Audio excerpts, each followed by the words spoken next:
الحمد لله كفى وسلام على عباده الذين اصطفى وصل وسلم وبارك على نبينا المصطفى وعلى آله وأصحابه نجوم الهدى وقادة التقى.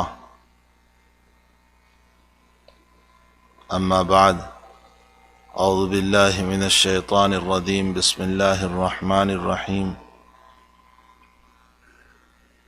فمن شهد منكم الشهر فليصم. الشهر رمضان الذي أنزل فيه القرآن هدى للناس وبينات من الهدى والفرقان. يريد الله بكم اليسر ولا يريد بكم العسر ولتكملوا العدة ولتكبروا الله على ما هداكم ولعلكم تشكرون. صدق اللہ العظیم. اللہ اکبر اللہ اکبر، لا الہ الا اللہ واللہ اکبر، اللہ اکبر وللہ الحمد. اللہ اکبر اللہ اکبر، لا الہ الا اللہ واللہ اکبر، اللہ اکبر وللہ الحمد. اللہ اکبر اللہ اکبر، لا الہ الا اللہ واللہ اکبر، اللہ اکبر وللہ الحمد. بزرگان محترم، معزز بھائیو، دوستو عزیزو، اللہ جل جلالہ و امن والہ نے ہمیں ایک خوشیوں بھرا مہینہ عطا فرمایا تھا، جو رحمتوں سے، مغفرت سے لبریز تھا، بھرا ہوا تھا. اللہ تعالیٰ نے یہ مہینہ رمضان المبارک کا ہم کو اس لیے دیا تھا تاکہ ہم اپنے دلوں کی صفائی کر لیں.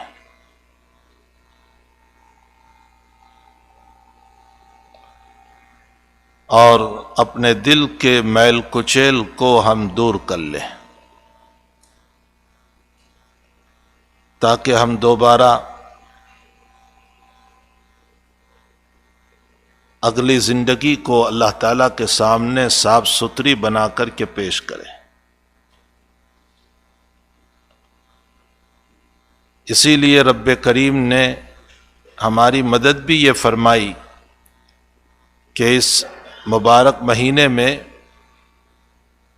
اللہ تعالیٰ نے شیاطین کو قید کر دیا تھا،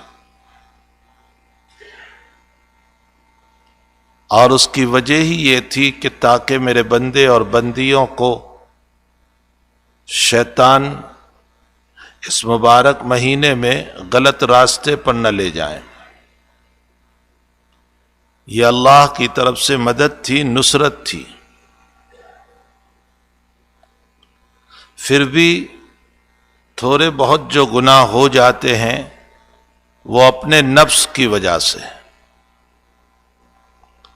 چونکہ ہمارا نفس 11 مہینے شیطان کی صحبت میں رہتا ہے. اس لیے اگرچہ شیطان قید ہو چکا ہے لیکن نفس تو ہمارے ساتھ ہے، اور وہ نفس کی بنیاد پر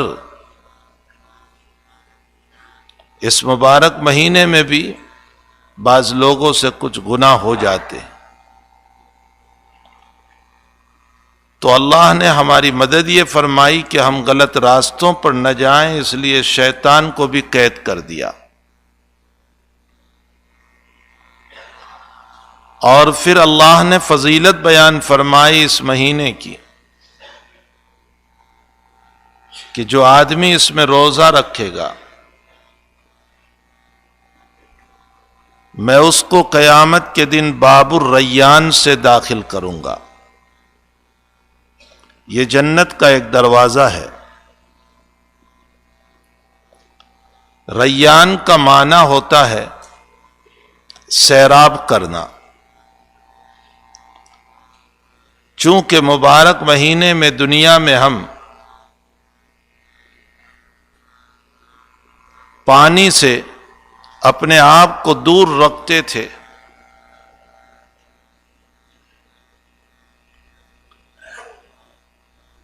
تو حق تعالی جل شانہ وعم نوالہ قیامت کے دن ہمیں باب الریان سے داخل کرے گا تاکہ اپنے بندوں کو جنت کے پانی سے سیراب کر دے۔ اور دنیا میں ترغیب یہ دی کہ روزے دار کی منہ کی بدبو جو پیٹ سے نکلتی ہے، اللہ کہتا ہے میرے نزدیک مشک سے زیادہ پسندیدہ ہے۔ ایسے فضیلتوں اور برکتوں والا مہینہ جس کا پہلا عشرہ رحمت تھا، یعنی اللہ کی رحمتیں بارش کی طرح برستی تھی، اور دوسرا عشرہ مغفرت کا تھا جس میں اللہ کی رحمت مغفرت کی طرح برستی تھی، اور تیسرا عشرہ عتق من النار تھا، یعنی آگ سے آزادی کا تھا۔ اللہ کا فضل و کرم ہوا کہ وہ مہینہ ہمارا کل ختم ہوا۔ حق تعالی جل شانہ وعم نوالہ نے ہمیں اس کے ختم ہونے پر خوشی منانے کا حکم دیا۔ حدیث شریف میں ہے للصائم فرحتان، فرحۃ عند الفطر وفرحۃ عند لقاء ربہ تبارک وتعالی۔ روزے دار کو دو خوشیاں ہیں، ایک تو جب قیامت میں اللہ کو ملے گا عند لقاء ربہ تبارک وتعالی، اور بھائی حقیقی خوشی بھی وہی ہے، اصل خوشی تو وہی ہے کہ جب ہم اللہ سے ملیں گے۔ اس لیے کہ حق تعالی جل شانہ وعم نوالہ فرماتے ہیں تمام عبادتوں کا بدلہ میں فرشتوں سے دلواؤں گا، لیکن روزوں کا بدلہ میں خود دوں گا۔ معلوم ہوتا ہے اللہ کوئی مخصوص انعام دینے والا ہے، کوئی خاص چیز دینے والا ہے، اسی لیے اس نے کہا کہ میں خود دوں گا۔ اور اس سے بڑھ کر خوشی کیا ہو سکتی ہے جب ملک کا پرائم منسٹر یا ملک کا صدر جمہوریہ، پریزیڈنٹ اپنے ہاتھوں سے کسی کو ایوارڈ دے۔ تو جب دنیا میں ہمیں اس طرح کے ایوارڈ پر خوشی ہوتی ہے، تو پھر قیامت کے دن تو روزوں کا بدلہ وہ ذات ہم کو دینے والی ہے جو آسمان و زمین کی مالک ہے، جس نے ساری دنیا کو پیدا کیا، وہ ہمیں اپنے ہاتھوں سے روزے کا بدلہ دینے والی ہے۔ اس لیے اصل خوشی تو وہی ہے جو قیامت میں ہم کو ملے گی۔ لیکن نبی اکرم صلی اللہ علیہ وسلم فرماتے ہیں فرحۃ عند الفطر، یہ فطر کے دو ترجمے محدثین نے فرمائے۔ ایک ترجمہ فرمایا جو روزانہ ہم افطار کرتے ہیں،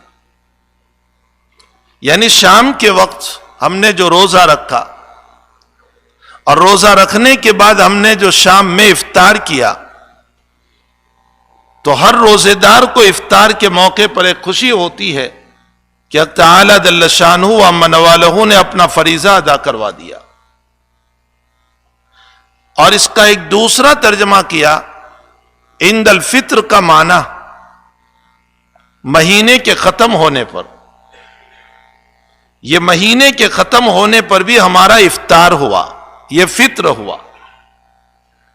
اور اس سے عید کا معنی مراد لیا گیا کہ انسان کو رمضان کے ختم ہونے پر خوشی ہوتی ہے، اور خوشی اس بات کی ہے کہ اس مالک کریم نے پورا مہینہ روزہ رکھنے کی توفیق عطا فرمائی، تراویح کی توفیق عطا فرمائی، اللہ کے راستے میں خرچ کی توفیق عطا فرمائی، تلاوت کی توفیق عطا فرمائی.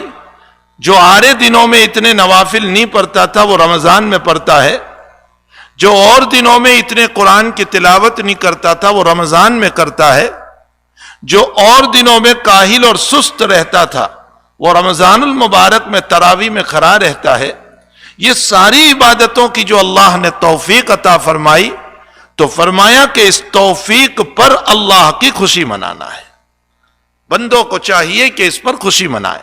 حق تعالی جل شانہ نے اس لیے ہمیں عید کا دن دیا. پھر دوسری بات یہ ہے کہ اسلام میں خوشی کے دو ہی دن ہیں. یہ مسئلہ خوب یاد رکھیں. ایک عید الفطر ہے اور ایک عید الاضحیٰ ہے. بس دو ہی خوشی ہے ہماری، عید الفطر اور عید الاضحیٰ. اسلام میں تیسرا کوئی تہوار، کوئی خوشی کا دن اسلام نے نہیں بنایا. شب برات تہوار اور خوشی کا دن نہیں ہے، وہ عبادت کی رات ہے. شب قدر تہوار اور خوشی کی رات نہیں ہے بلکہ وہ عبادت کی رات ہے. یہ ساری کی ساری عبادت کی راتیں ہیں. تہوار اور خوشی ہمارے لیے دو ہی ہے، ایک عید الفطر اور ایک عید الاضحیٰ. اب آپ ذرا غور فرمائیں، دنیا کے تمام مذاہب کی جو خوشی اور جو تہوار ہے، جو ان کی عیدیں ہیں، وہ دنیا کی کسی شخصیت سے تعلق رکھتی ہے.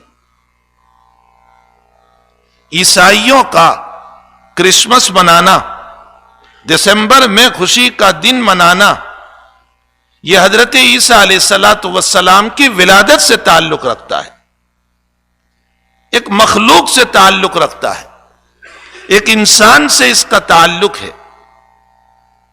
حالانکہ اس میں بھی ان لوگوں نے یہ بنا لیا ہے کہ دسمبر میں عیسیٰ علیہ السلام کی ولادت ہوئی، حالانکہ تاریخ یہ بتا رہی ہے کہ عیسیٰ علیہ السلام کی ولادت یہ دسمبر میں نہیں ہوئی ہے، وہ اور تاریخ ہے.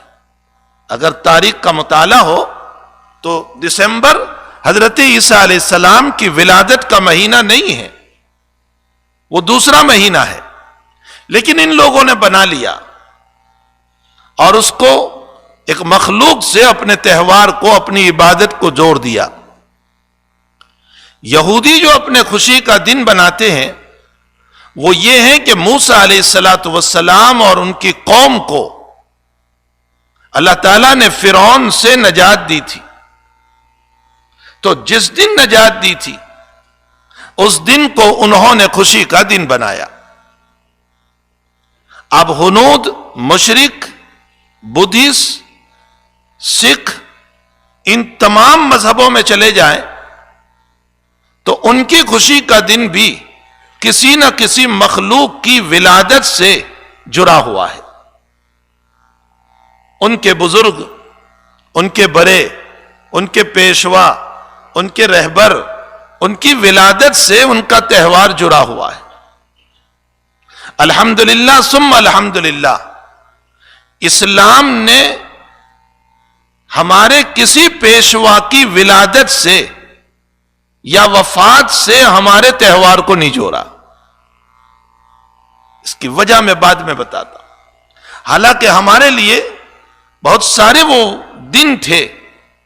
مثلا حضور پاک صلی اللہ علیہ وسلم جس دن پیدا ہوئے، اللہ تعالیٰ اسی دن کو ہمارے لیے عید کا دن بنا دیتا. یا بدر رمضان المبارک میں ہوا اور اللہ تعالیٰ نے بدر میں وہ کامیابی عطا فرمائی کہ حق کا حق اور پانی کا پانی کر کے پیش کر دیا، اللہ بدر کے دن کو خوشی کا دن بنا دیتا، یا حق تعالیٰ جل شانہ جب نبی اکرم صلی اللہ علیہ وسلم ہجرت کر کے تشریف لائے مدینۃ المنورہ اور اسلام کی شان و شوکت شروع ہوئی، اس دن کو ہمارے لیے عید کا دن بنا دیتا، یا اسی مبارک مہینے میں فتح مکہ ہوا، اور فتح مکہ وہ دولت ہے کہ حق تعالیٰ جل شانہ نے قرآن کریم میں اس کو بیان فرمایا کہ پیغمبر ہم ضرور تجھے دوبارہ مکے لے جائیں گے اور ہم تجھے ضرور مکے میں پہنچائیں گے۔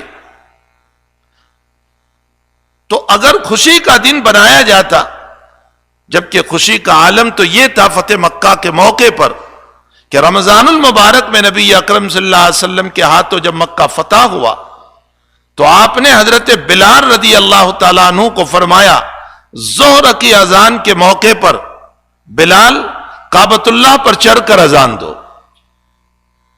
لیکن اس کو ہمارے لیے عید اور خوشی کا دن نہیں بنایا گیا۔ یہ تمام کے تمام ہمارے پیشوا، ہمارے آقا محمد الرسول اللہ صلی اللہ علیہ وسلم سے جڑا ہوا ہے، لیکن اس میں سے کوئی دن ہمارے خوشی کا نہیں بنایا گیا۔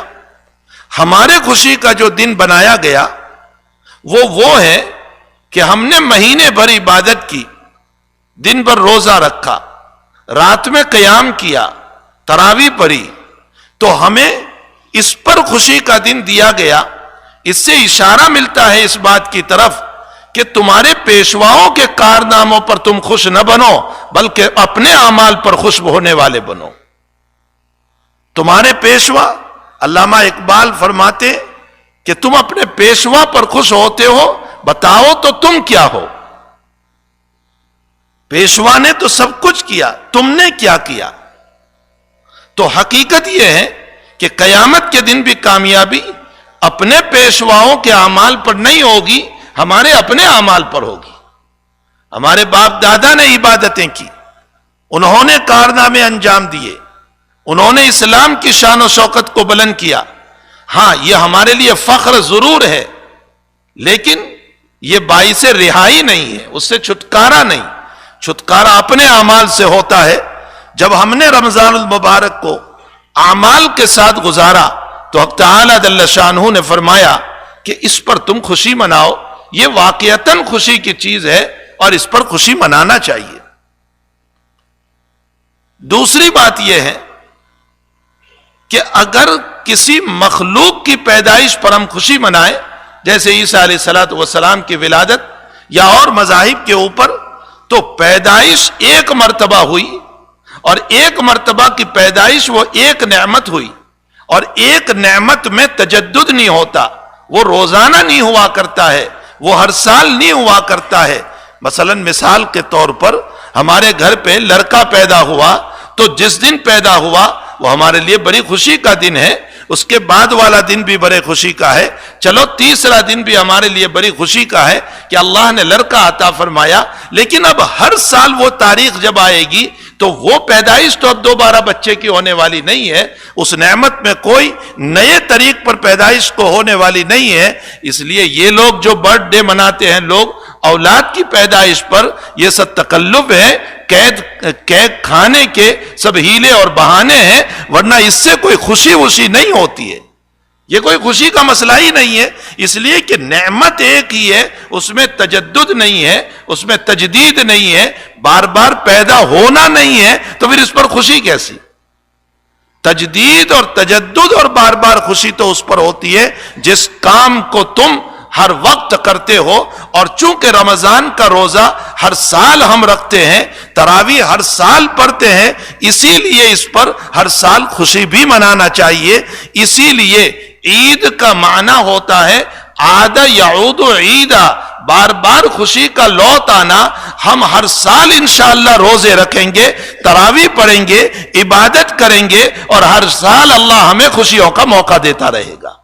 یہ ہے عید کا مطلب. تو ہماری عید کا تعلق، ہماری خوشی کا تعلق یہ کسی شخصیت سے نہیں ہے، کسی مخلوق کی پیدائش سے نہیں ہے، بلکہ ہماری عید کا تعلق ایک عبادت سے ہے. رب کریم نے اشارہ کیا اپنے اعمال پر تو خوشی منانی چاہیے، اپنے آباء و اجداد کے اعمال پر کیا خوشی مناتے ہو. اسی طرح ہماری دوسری عید جس کو عید الاضحیٰ کہا جاتا ہے، اگر اس کو بھی اصلاً دیکھا جائے تو جہاں ابراہیم علیہ السلام نے اپنے بیٹے اسماعیل علیہ السلام کی قربانی کو پیش کیا، وہیں پر وہ عید بھی ایک عبادت سے جڑی ہوئی ہے، اور وہ عبادت حج کی عبادت ہے. جب حج کا وقت ختم ہوتا ہے، انسان عرفہ سے فارغ ہوتا ہے، جو اصل حج ہے، جو فرض ہے، تو مزدلفہ آتا ہے، اور مزدلفہ کے بعد پھر مینا میں آتا ہے، اور مینا میں آنے کے بعد وہ کنکر مار کر اپنے بال کو کھول دیتا ہے، اپنے بالوں کو کتوا دیتا ہے، احرام کو کھول دیتا ہے، قربانی کر دیتا ہے. اور اس پر خوشی اس بات کی ہو رہی ہے کہ رب کریم نے مجھ کو ایک عظیم فریضے کو ادا کرنے کی توفیق عطا فرمائی، جس کا تعلق پورا کا پورا قربانیوں سے ہے. معلوم ہوتا ہے کہ ہماری دونوں عیدوں کا تعلق کسی شخصیت سے نہیں ہے، بلکہ ایک اہم عبادت سے ہے. ایک کا تعلق رمضان سے ہے، اور ایک کا تعلق حج جیسی عظیم المرتبت عبادت سے ہے. اس دونوں سے یہ پتہ چلتا ہے کہ خوشیاں عبادتوں پہ منائی جاتی ہے، اپنے اعمال پہ منائی جاتی ہے، نہ یہ کہ کسی کی ولادت پر یا کسی مخلوق کی پیدائش پر کوئی خوشیاں منائی جائیں. پھر اسی کے ساتھ جب عید کا دن آتا ہے تو یہ اتنا محتم بالشان دن ہے آج کا کہ رب کریم اپنے فرشتوں کے سامنے اپنے بندے، اپنی بندیاں جنہوں نے رمضان کے روزے رکھے اور عبادتیں کی، اللہ تعالیٰ فخر کے ساتھ اس کو بیان فرماتے ہیں. حدیث شریف میں ہے، فرمایا جب عید کا دن آتا ہے تو اللہ تعالیٰ فرشتوں کے مجمع میں یوں کہتا ہے کہ بتاؤ میرے فرشتوں، اگر مزدور اپنا کام پورا کر لے تو اس کو کیا ملے گا؟ تو فرشتے جواب دیتے ہیں کہ اس کی مزدوری ملنا چاہیے، کام پورا ہو گیا، شام ہو گئی، وقت ہو گیا، تو اب اس کی مزدوری ملنا چاہیے. تو فرمایا میرے ان بندوں نے اور ان بندیوں نے پورا مہینہ روزہ رکھا، میرے منع کرنے پر نہیں کھایا، اور میرے منع کرنے پر تمام منہیات سے اپنے آپ کو بچایا، اور اسی کے ساتھ ساتھ باوجود تھکاوت، پریشانیاں، جاب کی تھکاوت، روزوں کی تھکاوت، سونے کو نہیں مل رہا تھا، پھر بھی عشاء کے اندر میرے سامنے کھڑے ہوئے اور بشاشت کے ساتھ، خوشی کے ساتھ تراویح کو، قیام اللیل کو ادا کیا. اے میرے فرشتوں، میری عزت کی قسم، میرے جلال کی قسم، آج کے دن میں اللہ کہہ رہا ہے، میری عزت کی قسم، میرے جلال کی قسم، میری کبریائی کی قسم، میرے بلند مرتبے کی قسم، میرے علو شان کی قسم. کتنی قسمیں اللہ کھا رہا ہے، حالانکہ اس کو قسم کھانے کی کوئی ضرورت نہیں، لیکن اپنے بندوں کو خوش کرنے کے لیے، اپنی بندیوں کو خوش کرنے کے لیے میری عزت کی قسم، میرے جلال کی قسم، میری کبریائی کی قسم، میرے بلند مرتبے کی قسم، میرے علو شان کی قسم، فرشتوں تم گواہ رہو، میں نے آج کے اس عید کے مجمع میں آنے والے میرے تمام بندوں کو اور میری تمام بندیوں کو معاف کر دیا. یہ ایک عظیم المرتبت انعام ہے جو اس وقت اللہ کی طرف سے ہو رہا ہے. آخر اللہ کو فرشتوں کے سامنے ظاہر کرنے کی ضرورت کیوں ہے؟ کیوں ضرورت پڑی کہ اللہ فرشتوں کے مجمع میں ہماری ان باتوں کو ظاہر کر رہا ہے؟ اس کی وجہ یہ ہے کہ اس انسان کو جب اللہ تعالیٰ نے پیدا کیا تھا تو پیدا کرنے کے موقع پر فرشتوں نے اصل میں جناتوں کو دیکھا تھا. ہم سے پہلے دنیا میں جنات آباد تھے، اس زمین پر جنوں کی دنیا تھی، اور ان لوگوں نے شرارتوں میں، اللہ تعالیٰ کی نافرمانیوں میں، لڑائی جھگڑوں میں اس کو گزارا تھا. تو فرشتوں کو یہ تجربہ تھا کہ یہ ایک مخلوق جو اللہ نے پیدا کی تھی نیابت کے لیے، خلافت کے لیے، وہ خلافت تو کیا کرتی، عبادت تو کیا کرتی، دوسروں کو درست تو کیا کرتی، خود ہی لڑائی جھگڑے میں مبتلا ہوئی.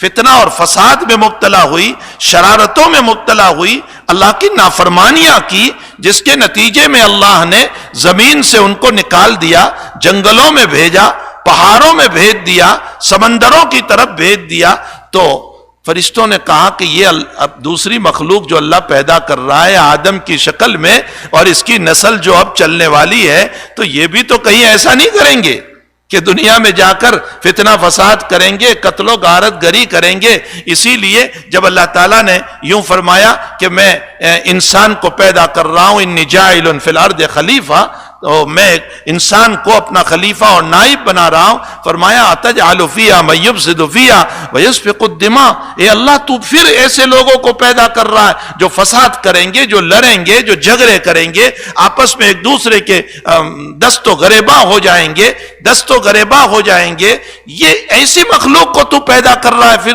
تو اس وقت اللہ نے جواب دیا تھا اعلم ما لا تعلمون، میں جو جانتا ہوں وہ تم نہیں جانتے۔ اس میں نفس ضرور ہے، اس میں ہوس ضرور ہے، اس میں خواہشات ضرور ہے، لیکن جب اس کی خواہش صحیح چلے گی، اس کا نفس صحیح چلے گا، اس کے اندر کے جذبات جب صحیح چلیں گے، تو اس کا حال یہ ہوگا کہ اس بندے اور بندے سے زیادہ اپنے رب کا وفادار کوئی نہیں ہوگا۔ یہ انتہائی وفاداریوں کے ساتھ جب اللہ کا حکم ملے گا کھانا چھوڑ دو، یہ چھوڑ دے گا، پانی چھوڑ دو، چھوڑ دے گا، اس کو حکم ملے گا کہ تم عبادت کرو، یہ عبادت پر آ جائے گا۔ مطلب یہ ہے کہ تم نے ایک چیز کو دیکھا ہے کہ اس میں نفس ہے، خواہشات ہے، اور تم نے جناتوں کو دیکھ کر قیاس کر لیا کہ یہ بھی دنیا میں جا کر ایسا ہی کریں گے، لیکن مجھے معلوم ہے کہ اس کے اندر جو جوہر رکھا ہوا ہے، اگر وہ صحیح رخ پر چل پڑا تو پھر اس مقام پر یہ انسان پہنچے گا جہاں یہ فرشتوں تم بھی نہیں پہنچ سکتے ہو۔ نبی کریم صلی اللہ علیہ وسلم ہے تو بشر ہی، افضل البشر، سب سے اعلیٰ، سب سے اونچے، لیکن ہے تو بشر۔ اللہ تعالیٰ خود آپ فرماتے ہیں انی بشر مثلکم، میں تمہاری طرح انسان ہوں، انسا کما تنسون، جیسے تم بھولتے ہو میں بھی بھولتا ہوں۔ آپ افضل البشر ہے، لیکن معراج میں جب تشریف لے گئے اور سدرۃ المنتہا پر پہنچے تو جبریل نے کہا اس سے آگے آپ ہی جا سکتے ہیں، جبریل نہیں جا سکتا، اگر جبریل آگے چلا تو اس کے پر جل جائیں گے، اس کی طاقت نہیں، ہمت نہیں کہ اب اس سے آگے چل سکے اور جا سکے۔ شیخ سعدی نے اسی کو فرمایا اگر یکسر منہ برتر پرم فروغ تجلی بسوجت پرم، اس سے آگے ایک قدم بھی میں چلوں گا تو میرے پر جل جائیں گے۔ جہاں جبریل نہیں پہنچ سکے وہاں محمد الرسول اللہ پہنچے۔ یہ انسان میں جوہر رکھے، اس لیے اللہ نے فرمایا انی عالم ما لا تعلمون۔ تو جب فرشتوں نے یہ سوال کیا تھا تو رمضان مبارک گزارا ہے، اور اب عید کے موقع پر اللہ کا انعام لینے کے لیے یہ اتنا بڑا مجمع آیا ہوا ہے، اور ہر مسجد میں آیا ہوا ہے، اور حرمین میں آیا ہوا ہے، اور میدانوں میں آیا ہوا ہے، تو اللہ تعالیٰ اپنے فرشتوں سے کہتے ہیں دیکھ لو جن پر تم نے اشکال کیا تھا وہی کیسے دورے دورے مبارک مہینہ ادا کر کے میرا انعام لینے آئے ہیں۔ اس لیے اللہ تعالیٰ فرشتوں کے سامنے اس کا اظہار فرماتے ہیں۔ اب اظہار ہمیں کیسے کہا گیا؟ تم اپنی خوشی کا اظہار کیسے کرو گے؟ واٹس ایپ پر یہ عید مبارک، عید مبارک، عید مبارک، اس سے جو ہے یہ عید مبارک کا حق ادا نہیں ہوتا۔ عجیب و غریب دنیا ہو گئی ہے کہ بس واٹس ایپ پر چالو ہو گیا، اس کا مطلب تو یہ نکلا اب ہم تم سے بات بھی نہیں کریں گے، بس اتنا سا لکھ کر کے بھیج دیں گے عید مبارک۔ فون دیکھو تو سارے بھرے ہوئے ہیں عید مبارک، جمعہ مبارک، شب قدر مبارک، رمضان مبارک، یہ سب بدعت ہے۔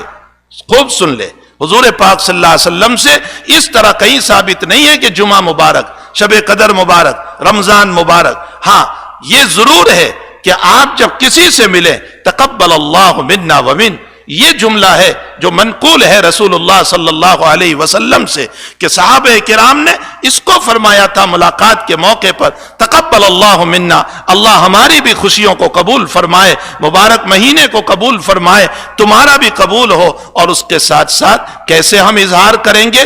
عید الفطر میں آہستہ آہستہ الفاظ سے اللہ اکبر، اللہ اکبر، لا الہ الا اللہ واللہ اکبر، اللہ اکبر وللہ الحمد۔ اے اللہ تیری کبریائی بلند کرتے ہیں کہ تو نے ہی توفیق عطا فرمائی تھی۔ اس پر خوشی ہے۔ اور عید الاضحیٰ میں زور زور سے اللہ اکبر لا الہ الا اللہ واللہ اکبر وللہ الحمد. اللہ تعالیٰ خوشیوں کو مبارک فرمائے. اللہ ہمیں اپنے فضل سے بار بار رمضان المبارک نصیب فرمائے. اللہ ہمیں بار بار عاد یعود عید، اللہ ہمیں عید نصیب فرمائے. ابن رجب حنبلی کی بات پر میں اپنی بات ختم کرتا ہوں. افسوس تو نہیں کرنا ہے کہ رمضان ختم ہو گیا، خوشی منانا ہے کہ جو ہوا تیرے کرم سے ہوا. لیکن ابن رجب حنبلی فرماتے ہیں رونا اس بات پر ہے کہ مالک اگلا رمضان نصیب ہوگا یا نہیں. رونا اس پر ہے کہ اگلا رمضان نصیب ہوگا یا نہیں. بد نصیب ہے وہ جس نے اس رمضان کو گوایا اور بد دعا کا مستحق بنا کہ جبریل نے فرمایا ہلاک ہو جائے وہ انسان جس کو مبارک مہینہ ملا اور بخشش نہ ہوئی. نبی نے آمین فرمایا. اور مبارک بادی کے قابل ہیں وہ لوگ، خوشیوں کے سینوں سے لگانے کے قابل ہیں وہ لوگ جنہوں نے اس مبارک مہینے میں اللہ کی عبادت کی. اللہ ہماری عبادتوں کو قبول فرمائے. آپ سب لوگوں کو حق تعالیٰ کی طرف سے خوشیاں مبارک ہو. اللہ ہماری بار بار اس طرح کی خوشیاں نصیب فرمائے. وصلی اللہ علی نبینا محمد وآلہ وصحبہ اجمعین برحمتک یا ارحم الراحمین.